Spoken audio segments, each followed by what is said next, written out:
How's it going, everybody? Travis with Poised RC. Today, we're going to do something that you might find pretty useful. Alrighty, thanks for joining me. This is my dirty bench, and as you guys know, this is my Pro Mod car, and I have been using a FlySky GT5 to control, the steering, both digs, and just the general functions of this car. Y'all have seen in a previous video that I have upgraded to a new radio. I just received a few new receivers, so I'm going to go ahead and get this one transferred over. And I figured this would be the perfect time to show you guys how to set up your dig servos. Now on this car, in this new radio, the G11P, also by FlySky, I will not be using the four-wheel steer feature by 314 RC Crawlers, but I will be using these 3-position switches on each side of the wheel here. So I'll have control of the rear axle via this switch, and it'll be drive, neutral, locked, back to drive. And my front axle, dig, will be drive, neutral, locked. And that way I know if they're both squeezed down, we're driving. If they're both up, we're locked. And if we're both in the center position, we're just in neutral. So before I turn the car on, I can just make sure they're in neutral, and that way when I plug it in, that's where the servos will revert to, and then when it's time to go, I can just click them into drive. By squeezing them down, I can take off. But in order to do any of this, as you guys know, first we got to take this thing completely apart.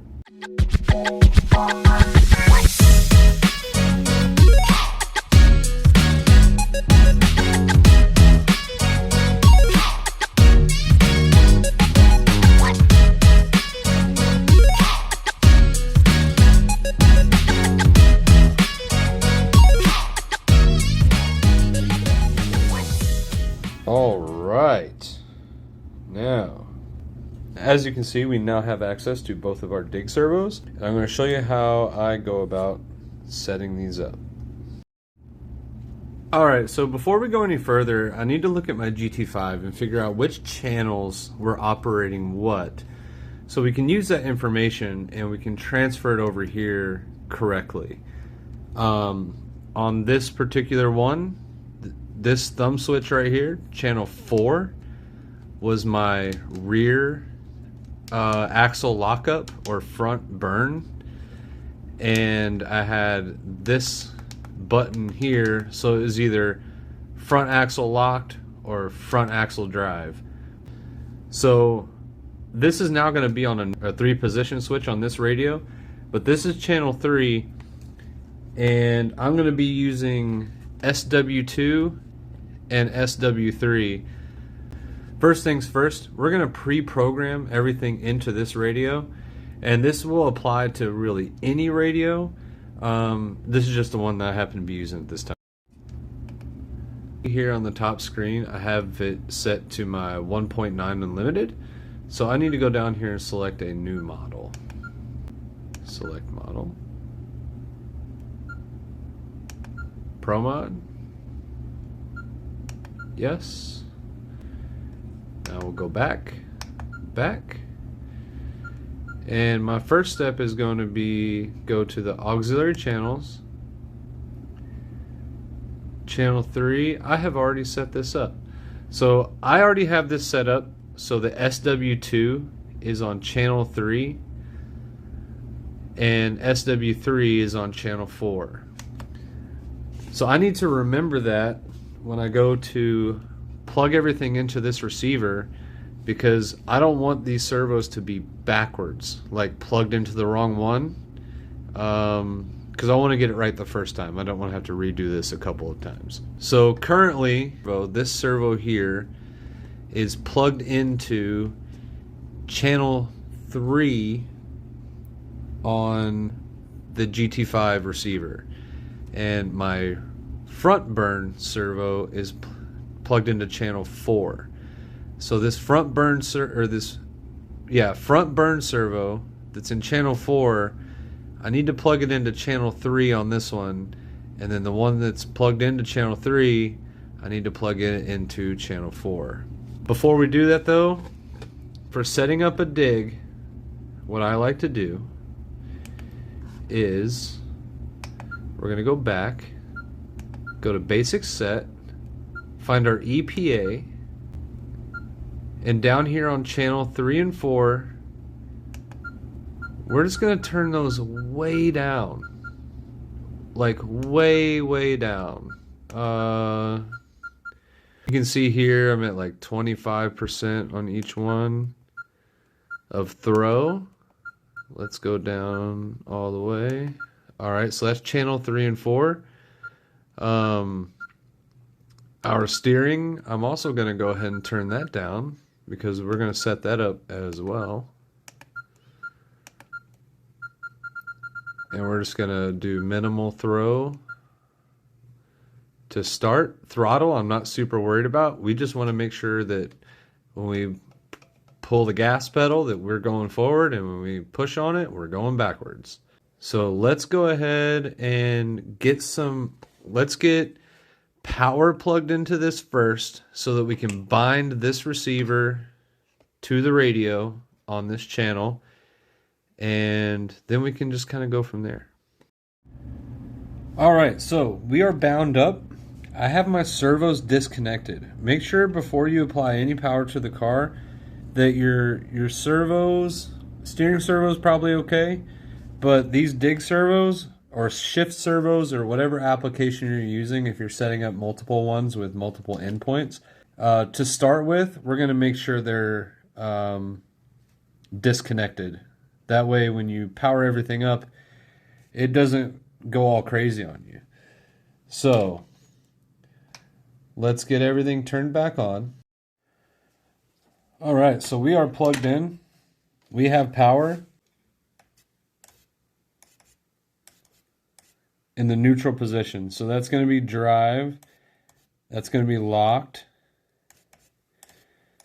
and neutral.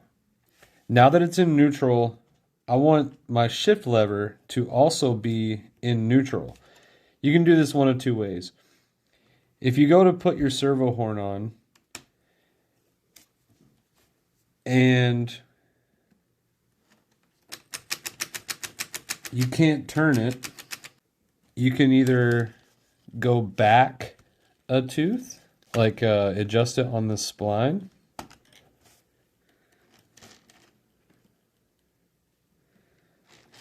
there we go.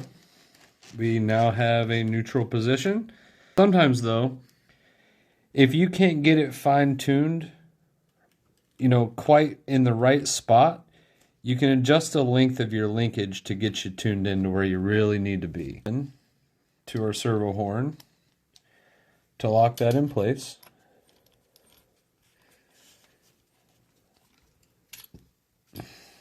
Whenever I go to shift either into locked or into drive position, I want the drivetrain to be moving. I don't want it to be just sitting still, because when the drivetrain is moving, it's going to allow your dogs to engage. So switching to drive, not quite enough, because we have those endpoints turned down. So I'm going to set it to the drive position. Go into my endpoint adjustment. This is going to be channel 4. Okay, so we're going to slowly increase this. Whoa. Go back.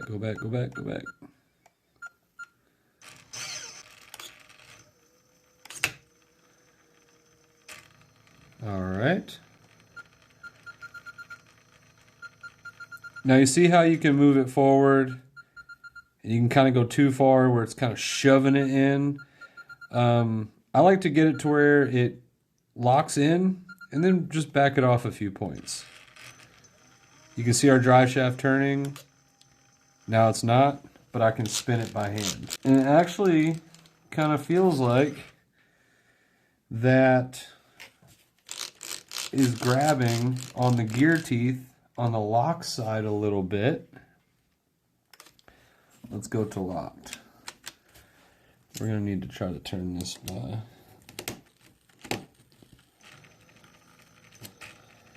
Okay.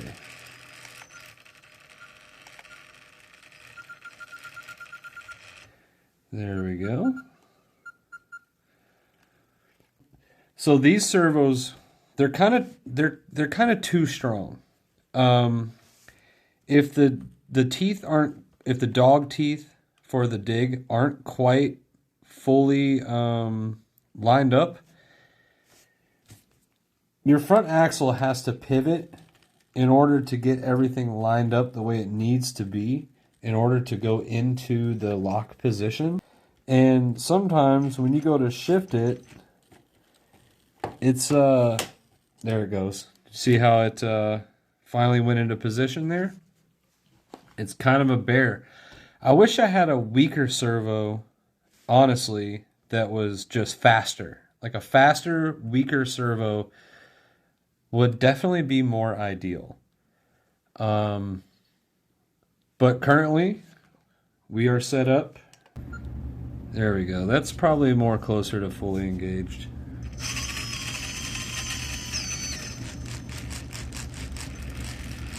All right, so we are coasting. We're moving in neutral.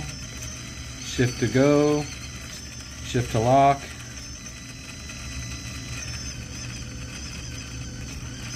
Now, if you notice it flexing, that's because it is not. There it goes. Now it's where it needs to be. And what I'm going to do is I'm just going to leave it in this position and feel for this servo to get hot.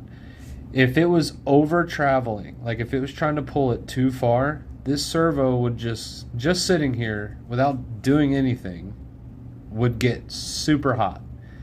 One, because I'm feeding 8.4 volts to it, but it would get extremely warm just trying to get into that locked position. But we're not building up any heat here. So I feel really good about this one. We're going to move to the other side. Now this side I can't really get to much. So I'm just kind of relying on hopes and dreams and prayers that it's in the neutral position, and that's where we want it to be. Now remember, we do have our endpoints turned down. So the first thing I'm going to check for is it going into the drive position, which it is going in. But we are neutral right now, and my controller's in the neutral position. So that's very, very good. That means I have my in link the perfect length that it needs to be. So now we are going to set our endpoints drive position.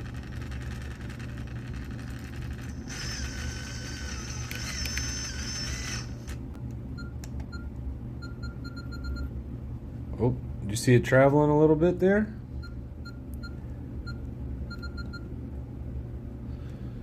And there we go, we got it set for the drive position. Now we're going to move over to our lock position.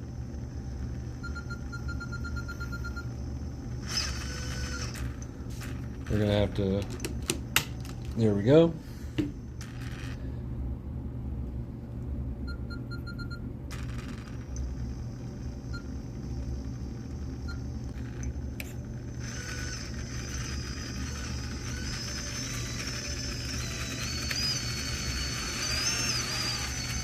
So we're driving. You can see the drive shaft turning. Lock stop.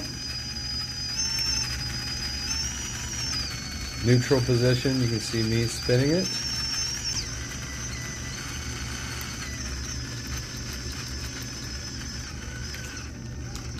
Okay. We are all set. All right. We are in neutral all the way around. You can see we are now in drive in both. Front neutral, rear neutral, front lock, rear lock.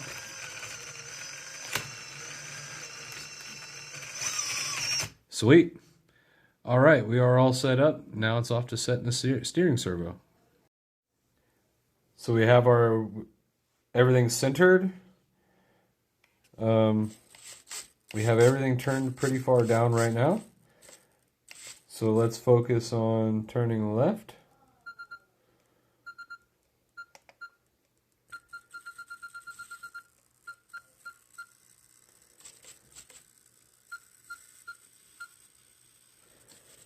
All right, there we go. And turning right.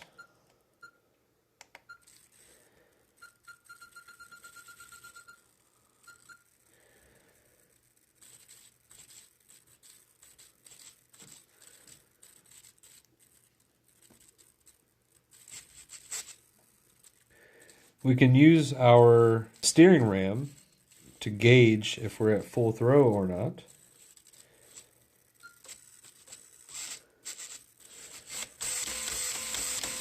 All right, looks like we got all of it. And now that we got everything all set up, we can get it all put back together and she'll be ready to go for the trails.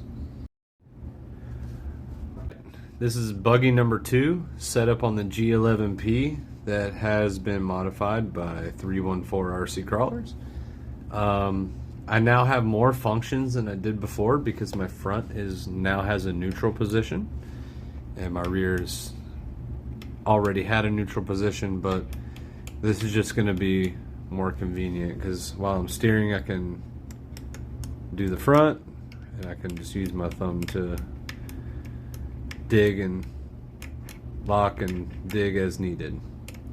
So very cool. I hope you understood everything I was trying to explain earlier with the servos and all that process. If you still have questions, ask below and I'll try to answer as best as I can. But if this did help you, let me know if it helped you get you set up and running. But stay poised. We'll see you next time.